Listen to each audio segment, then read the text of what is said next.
கண்டிப்பா என் பையன் அப்படி ஒரு காரியத்தை பண்ணவே மாட்டான். சரிங்க அத்தை. நந்திதா, நீ சொல்லு. உன் அண்ணன் ஆதி அம்மாவோட பேச்ச மீறி யாரையாவது லவ் பண்ணுவான்னு நீ நினைக்கிறியா? சொல்லு. அம்மா, என் ஃப்ரெண்ட் என்ன காலேஜ்ல இருந்து டிராப் பண்ண வந்தப்போ நான் எவ்வளவு சொன்னாலும் என்ன எப்படி திட்டுனீங்க. ஆனா என்ன நடந்தாலும் ஏமா அண்ணனை மட்டும் சந்தேகப்பட மாட்டீங்க? ஓஹோ, அப்படின்னா நீயும் ஆதிய சந்தேகப்படுறியா? ஆமா. அடி பாவி, உனக்கு கூட நான் ஆதிய கல்யாணம் பண்ணிக்கணும்ன்ற எண்ணம் இல்லையா? இப்படி கவுத்துட்டேடி. அப்படின்னா எத்தனை நாளா உன் மனசுல உன்னை வச்சுக்கிட்டு வெளியில என்கிட்ட பொய்யா பழகிட்டு இருந்திருக்கல நந்திதா, அப்படிதானே? எல்லாரும் என் ஆதி மேல நம்பிக்கை இல்லாம இருக்கீங்க, அப்படிதானே? சரி, அதான் எல்லா சாட்சியும் ஸ்டேட்மெண்ட் கொடுத்தாச்சு இல்ல, அடுத்து அக்யூஸ்ட விசாரிக்கலாமே. ஐயோ, என்ன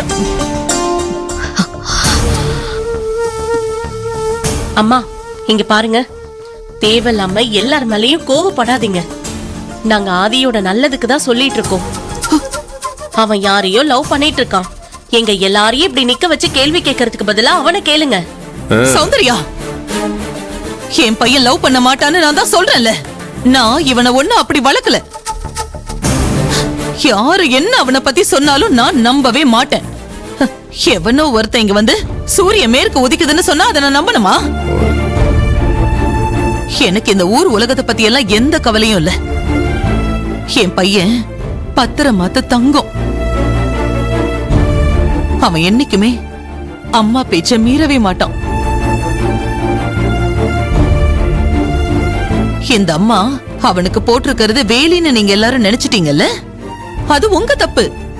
ஆனா நான் போட்டது வேலி இல்ல, அது அவனுக்கு தெரியும். பாசத்தால போட்ட லக்ஷ்மண கோடுன்னு. அதை என்னைக்கும் என் புள்ள தாண்ட மாட்டான்.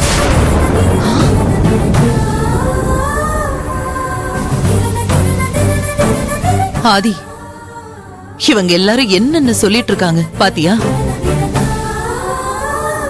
அம்மாவை அவமானப்படுத்துறத பார்த்தும் எதுக்குப்பா நீ இப்படி பேசாம சும்மா நின்னுட்டு இருக்க? இவங்க எல்லாரும் முன்னாடியும் நீ வேற யாரையும் லவ் பண்ணவே இல்லன்னு சொல்லு. அப்ப நீ அப்ப நீ